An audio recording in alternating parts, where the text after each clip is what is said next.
sur le fait suivant, c'est que pour l'année 2026, j'ai l'intention de présenter les 3 diplômes DCG, DSCG et DEC par la VAE.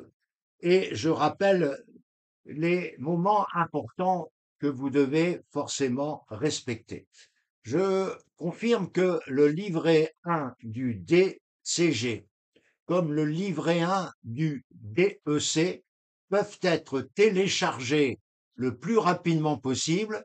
Pour le DCG, sur les sites académiques des Français ou Outre-mer qui correspondent au rectorat de leur domicile. Par contre, pour nos amis étrangers, et en particulier africains, ils doivent vérifier auprès du SIEC l'académie qui est forcément rattachée à leur pays. Cela peut se trouver très rapidement sur les informations DCG au niveau du SIEC. En ce qui concerne le DEC et le DCG, donc il faut faire vite. Pour le DCG, c'est le plus rapide possible avant la fin de cette année, et pour le DEC, le livret 1, avant le 31 janvier. Moi, je préfère que le livret 1 soit téléchargé le plus rapidement possible pour être soulagé de cette recevabilité qui est très importante pour continuer l'aventure vers la reconnaissance de votre validation par l'expérience. En ce qui concerne ma façon de travailler, le livret 1, c'est un CV amélioré. Il est plus ou moins développé, le DEC est plus développé que le DCG. Mais c'est pas compliqué à remplir, c'est de mettre votre état civil, d'apporter les preuves de votre état civil, de votre habitation et également des diplômes que vous avez obtenus, sachant que les diplômes ne sont pas un critère déterminant pour la VAE. Ce qui est déterminant, c'est la richesse, la variété de vos expériences professionnelles. En ce qui concerne donc la préparation de ce que j'appelle le livret 2, le livret 2, c'est véritablement le mémoire de vos expériences professionnelles. J'ai bien dit la mémoire de vos expériences professionnelles. C'est pourquoi j'ai décidé depuis l'an dernier, c'est-à-dire depuis cette année 2025, nous attendons avec impatience les résultats du DEC VAE 2025 et du DSCG VAE 2025 pour lesquels je n'avais pas fait beaucoup d'informations. J'ai quand même 2 candidats. Un certain nombre étaient inscrits, mais se sont inscrits trop tard et n'ont pas pu, bien sûr, être inscrits à cette session 2025. Je rappelle qu'en VAE, il n'y a qu'une seule session par an, alors que pour le DEC traditionnel, je prends cet exemple-là, il y a 2 sessions. Il n'y a que pour le DEC qu'il y a 2 sessions. Pour les autres examens, DSCG et DCG, il n'y a qu'une seule session traditionnelle comme pour la VAE. Je rappelle une règle, c'est que vous ne pouvez pas présenter la même année le même examen sous la forme traditionnelle et sous la forme, je dirais, VAE. Par contre, vous avez le droit de préparer plusieurs examens différents sous la forme VAE. C'est pourquoi je vous propose, pour certains d'entre vous, qui ont une riche expérience professionnelle, mais qui n'ont ni le DCG, ni le DSCG, ni le DEC, de pouvoir se présenter selon leur CV et la discussion préalable avec moi aux 3 VAE. C'est pourquoi je vais faire des tarifs spécifiques pour ceux qui vont préparer 2 VAE et un travail, une information spécifique pour ceux qui vont préparer 3. Et puis pour ceux, bien sûr, qui n'en préparent qu'un, vous trouverez sur le dossier CPF toutes mes formations attachées à la VAE, aussi bien pour le DEC que pour le DSCG, et le DCG et DSCG sont le même tarif, c'est pour ça que je l'ai mis dans le même groupe de formation. Alors, quelle est la technique de Francis pour le livret 2? Ben, le livret 2, je vais vous présenter que pour moi, c'est pas un livret 2, c'est pas ce que j'appelle le gros dossier autour duquel on met tout dedans. C'est complètement, je dirais, dépassé aujourd'hui. on doit travailler avec méthode, faire des dossiers et des sous-dossiers et utiliser une technique que vous utilisez régulièrement, hein, c'est les liens hypertextes. Alors voilà comment je travaille donc aussi bien pour le DEC, pour le DSCG ou pour le DCG. Je vous demande de préparer pour le livret 2 un sommaire dans lequel vous mettez votre nom, prénom et vous mettez le diplôme que vous préparez. Et ensuite, vous allez faire une petite phrase pour expliquer que l'ensemble des informations nécessaires pour apprécier la validation de mes acquis se trouve à travers plusieurs dossiers dont je vais vous les expliquer. Et chacun de ces dossiers sera énuméré dans le sommaire, mais avec un lien hypertexte, le jury pourra aller directement chercher l'information concernant le dossier en question. Donc, j'ai un sommaire pour le livret 2, quel que soit l'examen. Deuxièmement, il y a la recevabilité. Le dossier 1, c'est la recevabilité de votre livret 1 que vous devez mettre dans le dossier 1. Ce n'est que mettre la lettre du rectorat ou la lettre du ministère qui considère que vous êtes recevable soit au DEC, DSCG ou bien sûr DCG. Ça, c'est le premier dossier que j'appelle dossier 1. Le dossier 2, c'est le dossier relatif au livret 2 administratif. Je précise que dans le livret 2, vous pouvez tout raccrocher autour du livret 2. Mais sur l'aspect pédagogique, ça m'a jamais paru très intéressant. C'est pourquoi je me contente de parler de livret 2 administratif dans lequel je rappelle mon nom, prénom, etc. Je rappelle les expériences professionnelles sans trop les décrire, puisqu'il y aura un autre dossier qui sera prévu pour cela. Je rappelle également les diplômes que j'ai éventuellement obtenus, mais surtout les expériences professionnelles, sans rentrer dans des détails. C'est un livret 2 qui constitue le dossier 2 administratif. Le dossier 3, c'est là où nous avons des choses à faire, c'est le dossier 3 des expériences professionnelles avec des rubriques que nous allons reprendre pour chacune de ces expériences. Je vous rappelle que vous devez commencer par l'expérience professionnelle la plus proche d'aujourd'hui, c'est-à-dire la plus récente, pour terminer pour la plus ancienne. Alors, si vous avez une carrière de 30 ans, je vais pas vous, et que vous avez fait 10 cabinets, je ne vais pas vous demander de rappeler les 10 cabinets. Vous allez simplement rappeler les cabinets des 10 dernières années, et pour les autres, vous allez rappeler rapidement leur nom et dire tout ce que vous avez pu acquérir comme expérience dans ces cabinets qui précèdent votre 30e année jusqu'à la 11e année. Je prends un exemple parmi tant d'autres. Donc, nous allons particulièrement consacrer le temps qu'il faut en respectant les rubriques prévues dans le livret 2 de chacun des examens pour préciser les expériences professionnelles, le nombre d'années et surtout les fonctions qu'on occupait et les compétences que l'on pense avoir acquis lors de ces passages dans les différentes entreprises. Ce dossier sera rempli avec moi sans aucune difficulté. C'est le dossier numéro 3. Le dossier numéro 4, c'est le dossier des référentiels de chacun de ces examens. Alors, pour le DEC, il y a 3 référentiels. Pour le DSCG, il y a 7 référentiels. Et pour le DCG, il y a 13 référentiels.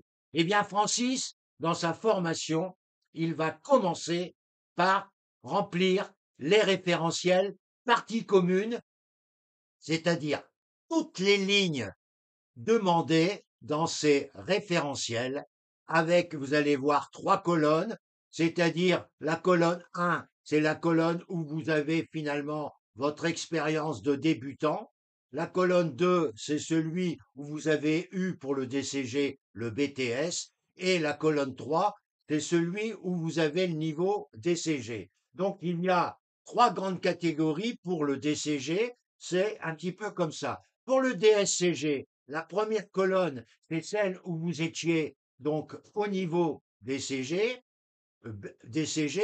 Ensuite, vous avez BTS, pardon, première colonne BTS, deuxième colonne DCG et troisième colonne les activités DSCG. Pour le DEC, je dirais que la première colonne, c'est celle où vous étiez au niveau DCG, la deuxième, c'est celle où vous étiez au niveau DSCG, et la troisième, c'est celle où vous sentez au niveau DEC, aussi bien pour l'expertise que pour le commissariat aux comptes, parce que là aussi, au DEC, on tient compte de la réalité de vos expériences et compétences acquises avec le commissariat. Alors Francis, il va passer un temps important pour les référentiels parties communes, c'est-à-dire toutes les... Alors je vous expliquerai ce qu'il faut faire, il n'y a aucun problème. Je réserve à peu près 1 heure par UV pour le DSCG et pour le DCG. Donc vous voyez, ça fait environ 7 heures de préparation pour le référentiel, c'est pas fini, vous allez voir pourquoi. 13 heures pour le DCG et je réserve un peu plus de temps pour le DEC car il y a beaucoup plus de pages à remplir. Je considère qu'il me faut 6 heures à peu près pour remplir les référentiels du DEC. L'avantage que j'ai, c'est que j'ai conservé les vidéos des remplissages du DEC et du DSCG des années précédentes. Alors pour ceux qui voudraient commencer plus vite que prévu, ils auront la possibilité de récupérer les vidéos du DSCG des années précédentes et de cette année 2025 et les vidéos du DEC de 2022, 2023, 2024 et 2025, ce qui vous donne quand même un moyen d'aller un peu plus vite si vous le souhaitez. Mais vous aurez aussi la possibilité de suivre mes 6 heures pour toutes les personnes qui préfèrent travailler en direct avec moi et c'est beaucoup plus sympa.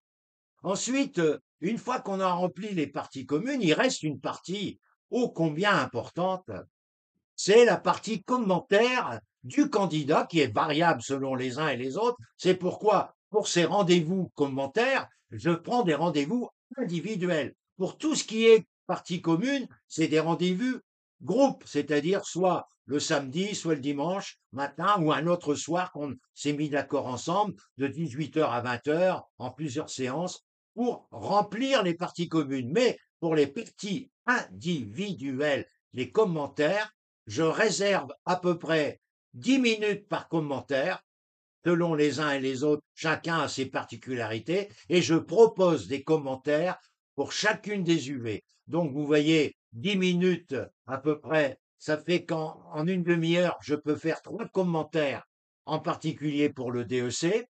Je peux faire 3 commentaires pour le DSCG, ce qui fait que j'ai au moins 2 rendez-vous individuels. Et pour le DCG, pour les commentaires des 13 UV éventuels, je fais environ 3 rendez-vous pour 3 à 4 rendez-vous pour remplir les commentaires individuels. Parce que finalement, par expérience en tant que membre du jury, c'est les commentaires qu'on regarde beaucoup plus vite. Ça, c'est hyper important. Donc, je suis au dossier 4. Le dossier 5, alors là, c'est le dossier qui vise en particulier les épreuves qui méritent, je dirais, une attention plus soutenue. C'est l'épreuve de l'UV3 pour le DEC, c'est l'épreuve de l'UV7 pour le DSCG et c'est l'épreuve rapport de stage pour les DCG. Alors vous allez me dire, mais pourquoi le dossier 5 est réservé à ces trois en particulier UV? Parce que vous comprenez que le travail d'un mémoire, en particulier pour le DSCG ou pour le DEC, est relativement lourd au niveau travaux à faire. C'est pourquoi, dans cette partie 5, je réserve tout un ensemble de travaux qui doivent concurrencer le mémoire du DEC, concurrencer le mémoire du DSCG et le rapport de stage du DCG. En effet, on va commencer par le DCG. Moi, le DCG, ce n'est pas faire un mémoire, c'est-à-dire dans un DCG, vous rapportez quelques opérations que vous avez trouvées dans votre entreprise ou dans le cabinet comptable et vous essayez d'expliquer que vous avez vraiment pu découvrir entre, je dirais, l'aspect théorique que vous avez vécu à travers les cours que vous avez suivis au DCG et la réalité que vous avez vécue dans le cabinet ou dans l'entreprise. Alors, il y en a qui ont fait des rapports de stage sur les amortissements, il y en a qui ont fait sur la réévaluation qu'ils ont constaté qui était valable pendant la pandémie. Mais il y a aussi un élément qui est, on ne fait pas un rapport de stage. On va faire ce que j'appelle pour les 3 diplômes, la dimension sera différente, j'appelle ça une documentation technique. C'est-à-dire que vous n'allez pas écrire vous-même, mais vous allez faire des recherches sur un sujet particulier qui peut être intéressant pour un cabinet. Pour le DCG, par exemple, il y a une étude technique que j'aimerais que vous fassiez, c'est les modifications du plan comptable général adapté par l'ANC ces 2 dernières années. Vous avez vu, on a supprimé, on a revu les charges exceptionnelles et les produits exceptionnels, on a supprimé transfert de charges, ça fait l'objet d'une étude technique que le DCG peut faire. Il y a d'autres études techniques à faire, en particulier tâche de la valeur, qui est une étude technique très intéressante, qu'on pourrait même reprendre comme étude technique pour le DCG, qu'on pourrait reprendre également pour le DSCG avec plus de volume et reprendre également pour le DEC avec encore plus de volume. Pourquoi je dis ça? Un rapport de stage ou une étude technique pour le DCG, c'est environ 30 pages d'études techniques. Pour le DSCG, par rapport au mémoire, c'est 50 pages d'études techniques. Et pour le DEC, par rapport à un mémoire, c'est 100 pages. Alors, soit pour le DEC, vous faites qu'une seule étude technique avec toutes les recherches Internet, les lectures, les webinaires que vous avez pu suivre et vous faites un appel de toutes ces informations. Donc, ce n'est pas votre propre écriture, si ce n'est que les paragraphes qui sont de votre création pour lier entre tous les parties dont vous avez fait la recherche. Mais par contre, et c'est ça qui est important, vous avez la possibilité pour le DEC, et vous verrez les commentaires de ceux qui ont participé au DEC VAE 2025, il y en a plusieurs sur mes 18 candidats à peu près qui ont fait 2 études techniques de 50 pages. Pourquoi toujours ce modèle de 100 pages? Parce que le jury demande toujours est-ce que vous avez écrit quelque chose sur 100 pages? Eh bien, grâce aux études techniques, alors il y a des études techniques sur la facturation électronique, il y a des études techniques sur le partage de la valeur, il y a des études techniques sur la comparaison entre le plan pour les amis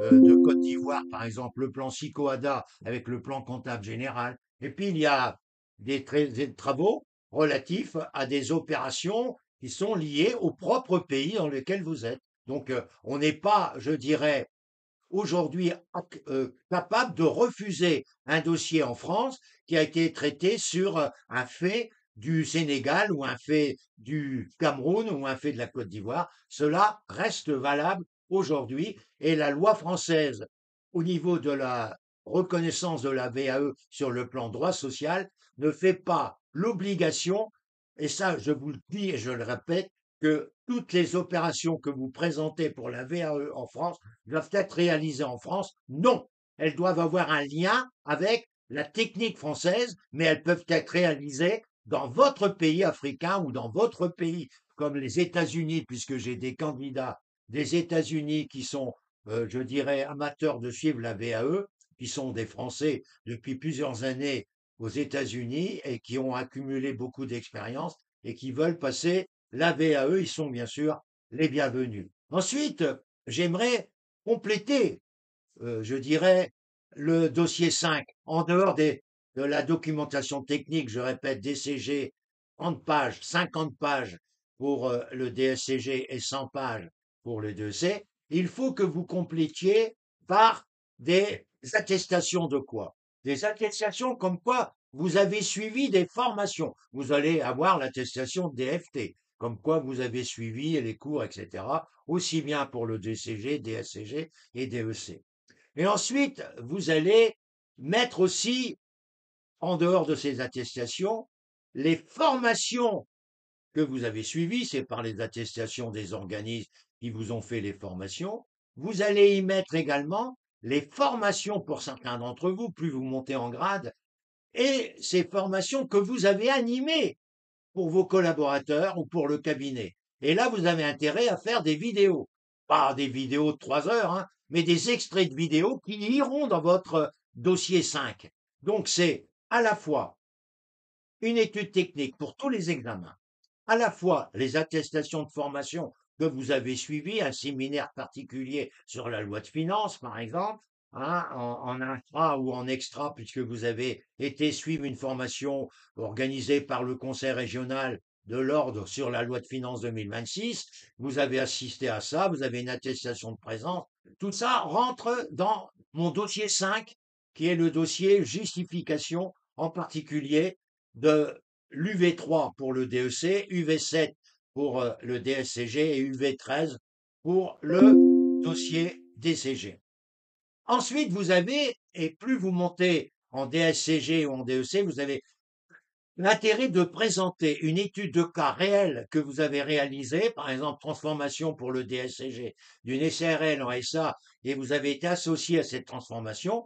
Vous notez une partie du dossier en éliminant, autant que faire se peut, les noms des associés de cette société et le nom de la société. Vous respectez le RGPD, mais vous montrez au jury que vous avez réalisé des actions en relation avec vos niveaux que vous cherchez à valider, DSCG ou DEC.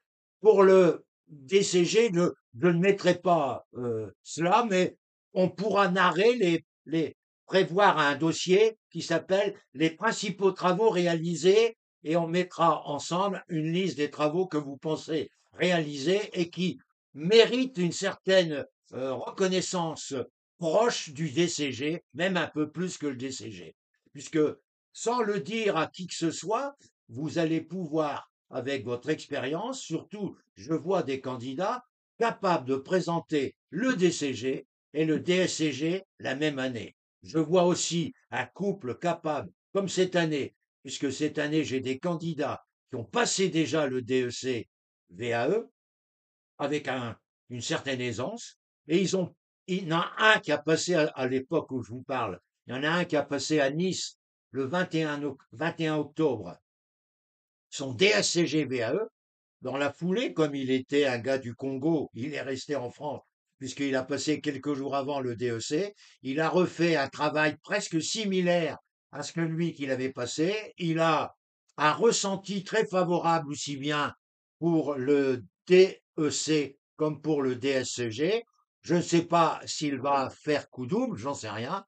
C'est ce que j'espère au fond de moi-même, mais je peux rien dire. Chacun a sa façon de juger. Et il y a un autre candidat de la Côte d'Ivoire qui a passé assez brillamment, je dirais, son DEC VAE et qui va passer le DSCG VAE, mais comme il a déjà validé en VAE l'année dernière, il n'avait rien préparé l'année dernière, mais c'est simplement 15 jours avant, il m'a appelé 15 jours avant son passage en DSCG VAE et il m'a présenté un livret 2 squelettique. J'ai dit, tu ne pourras jamais valider quoi que ce soit, sauf éventuellement, j'ai dit, si tu travailles avec moi pendant quelques jours, l'UV6 et l'UV7 du DSCG pour le mémoire et pour l'anglais et l'économie. Comme il parlait couramment anglais et on a bien travaillé au niveau économique et au niveau rapport de stage ou au niveau mémoire, euh, il a pu, je dirais, valider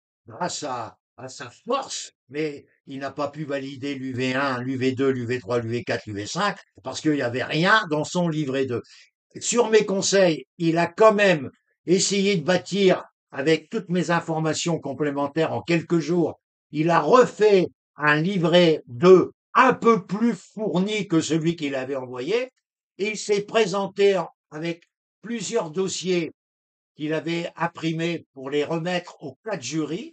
Au départ, il ne voulait pas accepter ce livret 2 corrigé, mais par la suite, au niveau des discussions qui ont provoqué une certaine complicité entre le jury et ce candidat, ils ont bien voulu accepter le document livret 2 amélioré, mais voyez-vous, ils n'ont pas pu parce que c'était pas le président du jury national aurait tout cassé parce que c'est pas régulier. Mais ils ont quand même pu lui valider 6 et 7 qui sont des UV difficiles à valider en VAE. C'était pour moi une grande réussite personnelle à la fois pour ce candidat. Et donc cette année, vers le 15 novembre, il passe à Nantes ou à Rennes, je sais plus, hein, une des deux villes, il passe les 5 UV et il va avoir plusieurs rendez-vous avec moi ces jours prochains, d'ailleurs ce soir, et on va préparer les arguments qu'il a travaillé avec moi pour les 5 UV qu'il va présenter. C'est vrai que là aussi,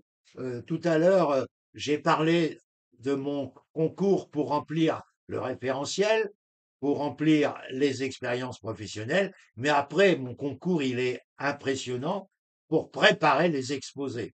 Je prépare toujours pour chacun de mes candidats par rapport à leur vécu professionnel, j'essaye de leur préparer une vingtaine de questions qu'ils pourraient avoir le jour de leur exposé VAE, aussi bien DCG, DSCG et DEC. Et la préparation à l'exposé commence pour le DCG, ça commence dès le 16 mars jusque la date de convocation entre avril et juin, et avec des réunions groupes pour le DCG et des réunions individuelles pour préparer les exposés des 13 UV pour certains ou des quelques UV pour certains, et ça fait partie donc de mon travail. Même chose pour le DSCG qui, lui, doit déposer son livret 1 que pour le 31 mai, mais je vous invite à le faire dès que vous pouvez, c'est au mois de février en particulier, c'est ouvert le dossier pour la VAE au mois de février. Comme ça, vous êtes libéré d'avoir la recevabilité et vous pouvez suivre, et c'est là l'avantage, c'est que comme je fais le DEC VAE, le DSCG VAE, le DCG VAE, je fais également le DEC traditionnel, les 3 UV, et je fais également le mémoire du DSCG traditionnel. Voilà mes formations. Donc, j'invite dès le mois de février mes candidats DEC et y compris DSCG à suivre mes cours qui sont prévus tous les samedis matins de 8h à 9h30 UV1, de 9h30 à 12h UV2. Donc vous suivez au mois de février jusqu'au mois de mai tous ces cours-là avec des examens blancs qui vous servent également de justificatif parce que votre dossier livret 2 pour le DEC doit être déposé pour le 31 mai. Comme vous avez suivi et l'attestation que je fais confirme que vous avez suivi tous les cours UV1 et UV2 et que vous avez accompli les 4 examens blancs dont, par exemple, samedi dernier, 1er novembre, j'ai distribué le deuxième examen blanc parce que je m'arrange toujours de faire 4 examens blancs 4 semaines avant l'examen officiel qui a lieu cette année pour le DEC le 18 novembre. Mais voyez-vous, les cours du V1 et du V2 servent également les DSCG parce qu'il y a beaucoup de points communs entre le programme théorique des UV1 du DSCG, des UV4 du DSCG. Il y a beaucoup de points communs avec l'UV1 et l'UV2 du DEC. Parce que sachez que le programme du DEC théorique, c'est les révisions de ce que vous avez appris sur l'aspect juridique, j'ai bien dit sur l'aspect juridique et comptable pour le DCG et pour le DSCG. Donc, sur le plan théorique, le DEC, c'est une révision du DCG et du DSCG, mais uniquement à caractère juridique et comptable. Alors, on oublie bien sûr l'informatique, on oublie le management, on oublie le marketing, on oublie beaucoup de choses. Et surtout, on oublie les finances. C'est pour ça que le nouveau DEC, DSCG, etc., qui est déjà en cours, vont accentuer l'élargissement des programmes pour l'UV2 du DEC, qui évoquera aussi à l'avenir, très proche d'ailleurs pour 2028 en principe, des aspects financiers qu'on a complètement oubliés dans le programme actuel de l'UV2. Alors, Ces exposés préparation se font, comme les soutenances mémoire, avec des séances individuelles qui ont lieu dès le 1er juin et des séances groupes, parce que je prévois dès le 1er juin à la fois pour le DSCG, qui doit déposer son livret 2 que pour le 28 août, alors vous imaginez. Mais je prépare des exposés aussi bien pour le DSCG que pour le DEC. En principe, à l'époque, au 1er juin, tous les DCG VAE sont passés. On attendra les résultats qui seront communiqués durant le mois de juillet, en principe, par rapport au DEC traditionnel. Ou un peu plus tard, vous suivrez sur les informations du site du SIEC, DCG, DSCG, vous avez les informations de la date des examens traditionnels et de l'époque à laquelle on va vous interroger sur le DCG VAE. Je vous demande de vous rapprocher de l'académie ou du SIEC pour connaître les dates approximatives de la VAE, je dirais DCG, de la VAE-DSCG. Donc cette année, je vous dis, il y avait un candidat le 21 octobre, j'ai un candidat le 15 novembre. Donc voyez-vous, l'élargissement, cela dépend des académies et de la disponibilité des examinateurs qui sont la plupart du temps en DSCG comme en DCG des profs de DCG et quelques experts comptables. Puis il y en a comme moi qui avaient la double casquette expert et professeur. Et ça, c'est recommandé. Les jurys aiment bien ce que j'appelle les profs à double casquette ou les examinateurs, pardon, à double casquette. C'est quand même plus sécurisant pour le jury d'avoir des profs qui connaissent la pédagogie, mais qui connaissent aussi la vie professionnelle. Alors, on pourrait éventuellement dire, mais Francis, qu'est-ce que tu apportes? Parce que ça fait déjà 4 ans que tu fais la formation, ça va faire 4 sessions que tu animes. Tu as animé 2022, 2023, 2024, ça fait 3. Et tu viens de terminer le DEC 2025. Alors, quelles sont les statistiques nationales et quelles sont les statistiques DFT Formation ou Francis Tison? Les statistiques nationales au DEC, VAE, sont catastrophiques. N'ayons pas peur des mots. En 2022, il y avait 3% de réussite. Moi, j'avais 6 candidats en 2022. Écoutez bien, j'en ai un qui a tout eu, donc il faisait partie des 3%, un, et moi j'en avais 6, 1 sur 6, ça fait déjà plus que 3%, et j'ai eu 4 candidats, ça c'est important de le signaler, qui ont eu une UV ou 2 UV.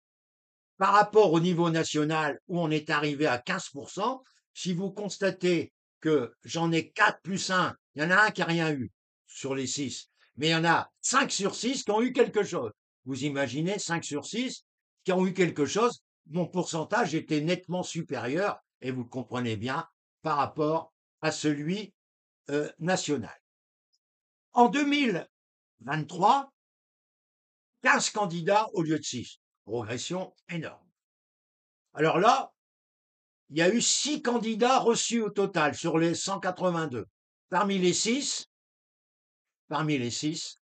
j'avais 2 candidats qui ont eu le diplôme du premier coup. Vous imaginez, à moi seul, j'étais celui qui représentait le tiers des candidats. Et en dehors de ces 2, j'ai eu 9 sur 15 qui ont eu une UV et 2 UV. C'est-à-dire que j'en avais 11 sur 15 qui ont validé des UV et complètement le jury, complètement le DEC VAE.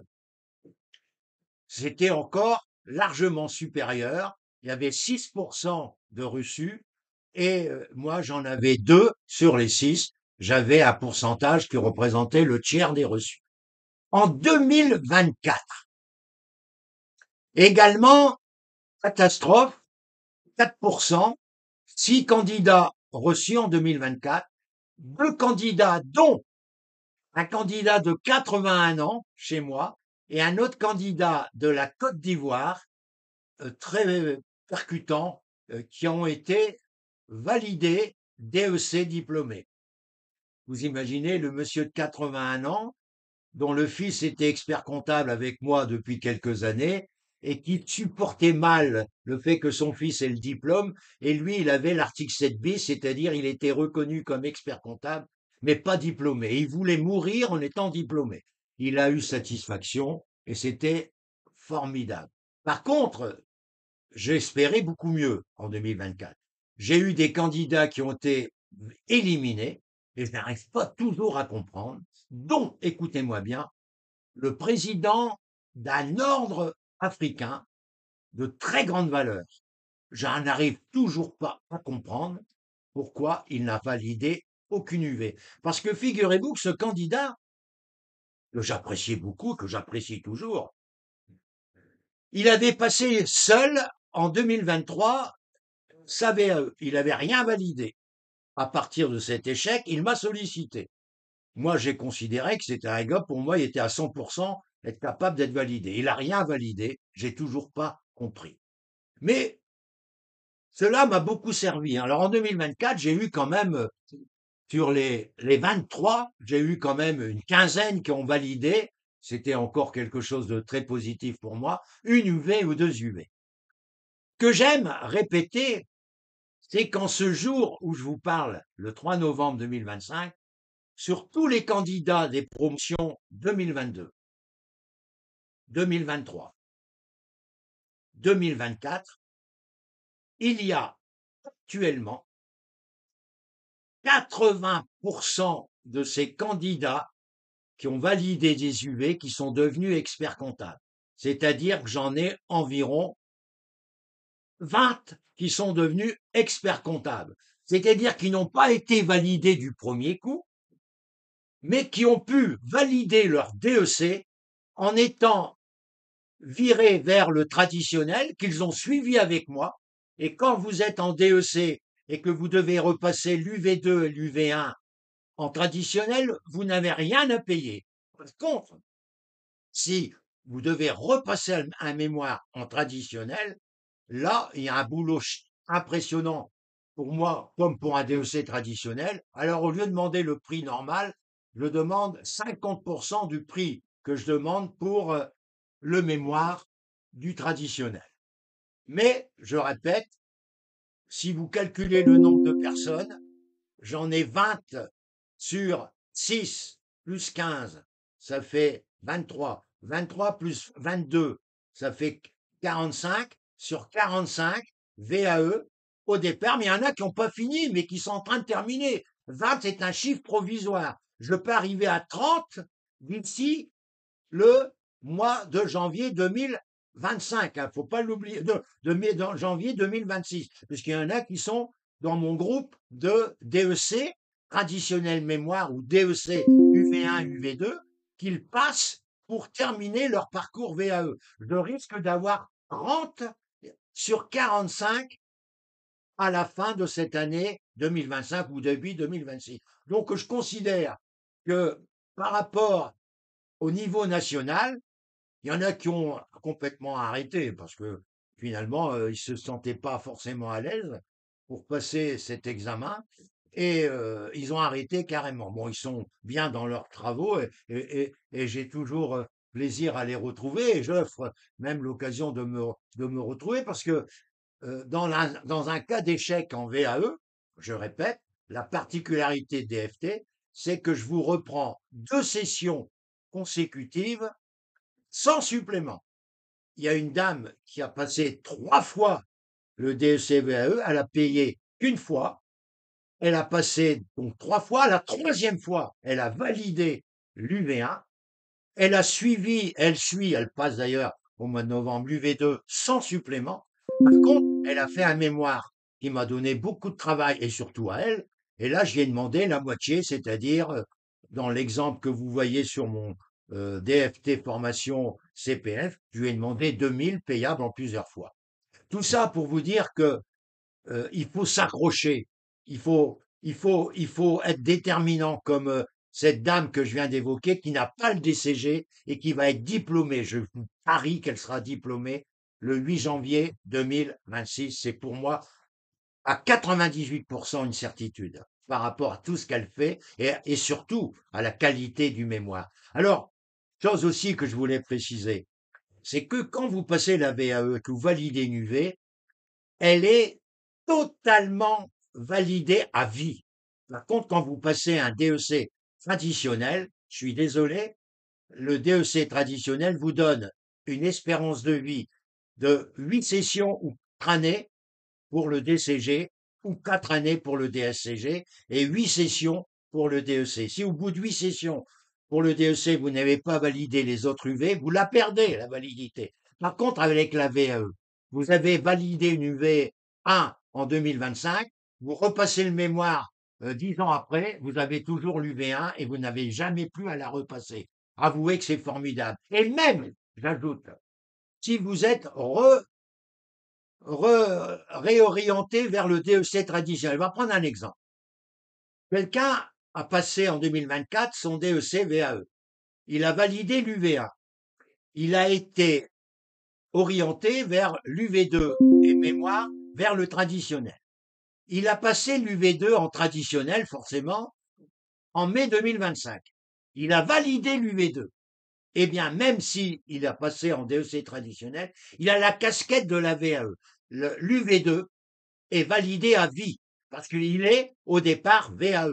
Par contre, si c'était traditionnel, son unité validée en traditionnel par rapport aux autres candidats qui étaient à côté de lui, qui sont en traditionnel, parce que tout est mélangé. On ne fait pas une salle pour la VAE. Le jury qui corrige, c'est anonyme, il ne sait pas si c'est de la VAE, si c'est du traditionnel. Il met une note. Et mais comment ça se passe après pour la communication du candidat VAE, qui a été viré vers le traditionnel, on lui donne jamais de note. On lui met simplement, s'il a 10 et plus, on lui met validé, et s'il a moins de 10, on met non validé. Et son relevé de notes, il a validé UV1 parce qu'il l'avait validé en 2024. Il a mai 2025, j'ai dit, ben, validé UV2, validé. Et il lui reste à valider le mémoire. Mais contrairement au candidat traditionnel qui doit le repasser dans un intervalle très court pour être diplômé expert comptable, lui, il peut repasser son mémoire dans 20 ans, si Dieu le veut, hein, eh bien, il sera toujours avec ses UV1 et UV2 dans l'état actuel de la législation. Ça peut changer avec éventuellement, mais c'est rare, un effet rétroactif. Mais c'est ça l'avantage. Mais il y a un inconvénient. Si vous voulez, comme vous n'avez pas de note en VAE, aussi bien pour le DSCG, DCG ou DEC, c'est exactement pareil. Vous n'avez pas de note. Eh bien, vous ne pouvez pas valider par compensation. Je m'explique. Supposons que vous ayez eu normalement 15 au mémoire. Eh bien, ce 15 au mémoire, les 5 points que vous avez gagnés, coefficient 4, ça vous fait 20 points de gagnés au total. Vous ne pourrez jamais les utiliser parce que en VAE, il n'y a pas de note, c'est validé ou non validé. Donc, pour être diplômé, contrairement à un DEC traditionnel, où on peut être diplômé avec 15 au mémoire et 6 en UV1, 6 en UV2, on est diplômé expert comptable avec les coefficients 4, 3 et 2. On est diplômé, même avec un 14, on dit diplômé. Hein, si vous calculez 14 coefficient 4 pour arriver à 80 avec 6 coefficient 3, 18, 6 coefficient 1, 6, vous calculez, vous avez plus de 80 points et vous êtes diplômé. C'est bien sûr favorable au DEC traditionnel. C'est pourquoi cette année, je termine là-dessus, mes DEC VAE 2025 m'ont dit, Francis, tu sais, je pense que tout ce que tu as fait depuis plusieurs semaines auprès du jury national a marqué. Parce que cette année, j'ai eu aucun candidat qui m'a dit que le jury avait été très désagréable. Au contraire, on m'a dit le jury nous a donné la certitude pour, allez, 95% de mes candidats, on a la certitude que le jury avait vraiment parcouru mon livret 2, ce qui n'était pas le cas les années précédentes, je vous le dis. Il y en a qui m'ont dit, certains me disaient, c'est pas possible, il n'a pas lu mon livret 2 parce qu'il me posait des questions sur des choses qui étaient en grand dans mon livret 2. Je lui ai même dit, monsieur, vous ne l'avez pas trouvé, il était à telle place. Et le jury faisait semblant de dire qu'il l'avait pas vu, mais ça veut dire qu'il n'avait pas lu le livret 2. Par contre, cette année 2025, il y a eu, pour l'instant, un élément pour moi positif, c'est la satisfaction de mes candidats. Je ne sais pas si cela va se marquer au niveau des résultats. Pourquoi, depuis plusieurs semaines, j'ai fait le forcing? Ben, j'ai fait le forcing pour expliquer que on tolère qu'un DEC traditionnel fasse des erreurs dans une copie. On lui met 10 et avec cette erreur dans la copie, il a quand même 10 et il valide son UV en traditionnel. Tandis que dans les examens actuels des sessions 2021, où j'ai pas travaillé, 2022, 2023, 2024 et 2025, j'espère, on jugeait un VAE comme quoi il devait tout savoir. C'est-à-dire que pour avoir la VAE, il fallait que le candidat dans chacune des UV démontre à travers ses réponses qu'il connaissait tout, c'est-à-dire qu'on exigeait du VAE qu'il fallait avoir 20 à chaque fois. Alors là, c'est là que je suis rentré, je dirais, en relation, je dirais, par courriel et par, je dirais, différentes formes d'informations sur LinkedIn pour dire qu'il fallait avoir un pied d'égalité entre le DEC traditionnel et le DEC VAE et qu'on ne pouvait pas exiger du DEC VAE la perfection. C'était pas possible. On pouvait valider une UV en VAE même si le gars avait fait une erreur. Parce que pour l'instant, du moins à travers mon expérience des 4 premières années là, j'avais l'impression que quand un candidat VAE avait fait une erreur qui peut avoir un caractère quelquefois important, il était balayé et aucune UV n'était validée. Et c'est là où je suis rentré avec des arguments pour démontrer que c'était pas normal que l'on accepte des candidats avec des lacunes extraordinaires, comme cette expérience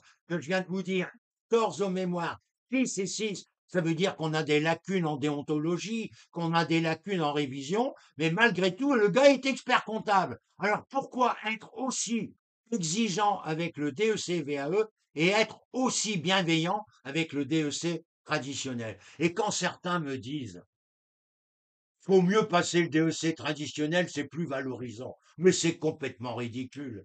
Complètement ridicule. Quand je vois le travail que je fais avec le DEC VAE par rapport au DEC traditionnel, je n'ai pas de complexe à dire que le DEC VAE donne autant d'heures de préparation que le DEC traditionnel et que j'ai pas peur de dire aussi que la plupart des DEC VAE ont une richesse expérimentale très supérieure aux DEC traditionnels, qui sont plus jeunes, bien sûr, mais qui n'ont pas le même vécu. Ils ont un vécu théorique qui leur permet d'arriver à obtenir le DEC traditionnel. Mais réfléchissons, prenons un expert comptable VAE, prenons un expert comptable traditionnel de 25 ans et les mettons tous les deux dans un cabinet. Quel sera celui qui sera le plus efficace pour un employeur?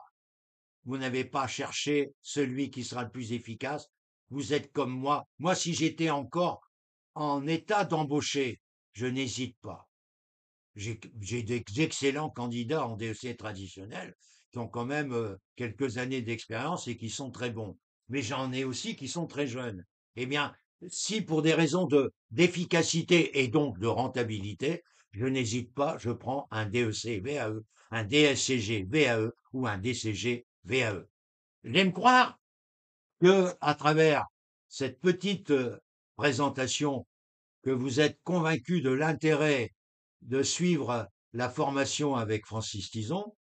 Je suis encore relativement, je dirais, dynamique et attaché à l'actualité en permanence. Vous allez disposer avec Francis aussi bien pour les examens traditionnels que pour les examens VAE d'une bibliothèque numérique que je mets à jour tous les jours avec plusieurs rubriques gestion, finance, RSE, intelligence artificielle, anglais, finance, bien vivre, développement personnel, marketing, management. Vous avez des rubriques dans tous les domaines qui servent à la fois pour la VAE, faire vos exposés. J'ai aussi une bibliothèque qui recense tous les webinaires que je peux, je dirais, récupérer de WebBico depuis plusieurs années. Il y en a qui sont plus exploitables, mais j'ai encore tous les webinaires de 2025, 2024, dont certains sont encore valables jusqu'au 31 décembre 2025, et etc., etc. J'ai des webinaires sur tout, sur l'intelligence artificielle, sur la facturation électronique, sur le nouveau plan comptable. Vous avez une documentation, je n'ai pas peur de le dire, que très peu de formateurs peuvent offrir à le candidat. Et j'avoue que je fais aussi, et c'est ça qui est important, aussi bien pour les DCG VAE que pour les DSCG VAE que pour le DEC VAE, je fais un exposé à la place du candidat. Lorsque je commence la formation exposée, je prends chacun de mes candidats et je fais un exposé de 10 minutes comme si j'étais le candidat qui présente la VAE dans les 3 diplômes. Je vous dirai également que pour le DEC et le DSCG mémoire, DEC mémoire et DSCG mémoire, je fais également une soutenance de 10 minutes avant d'attaquer la préparation des soutenances avec énormément de soutenances blanches que j'organise. Les exposés, il y a des gars qui ont fait 25 exposés blancs avant de passer au mois d'octobre. Donc c'est pour vous dire que moi je ne fais pas comme certains, vous avez le droit à 3 exposés, pas plus. Moi, tant que vous êtes disponible, tant que vous êtes dans les créneaux que j'offre à travers, chaque semaine j'offre un planning sur un doodle qui me donne toutes les heures où je suis disponible par demi-heure. Alors, je travaille souvent de 8 heures actuellement jusqu'à 10h30 et l'après-midi de 17h à 20h ou de 16h30 à 19h30. Et en période intense, je commence à 7h jusqu'à 10h et de 16h30 à 20h. Donc, c'est pour vous dire que vous avez énormément. Et le samedi matin et le dimanche matin, c'est pour les groupes. Vous avez plus de 45 heures de présence avec Francis possible, soit par le groupe, soit par le rendez-vous individuel. Je conseille à ceux qui suivent les groupes de venir également compléter par des rendez-vous individuels, aussi bien pour la VAE que pour le traditionnel. Si vous voulez être heureux fin de l'année 2026, vous savez ce qu'il vous reste à faire. Je vous souhaite à tous une bonne écoute. Je vous remercie beaucoup de votre présence, de votre écoute surtout, et je vous remercie et je vous donne un rendez-vous le plus rapidement possible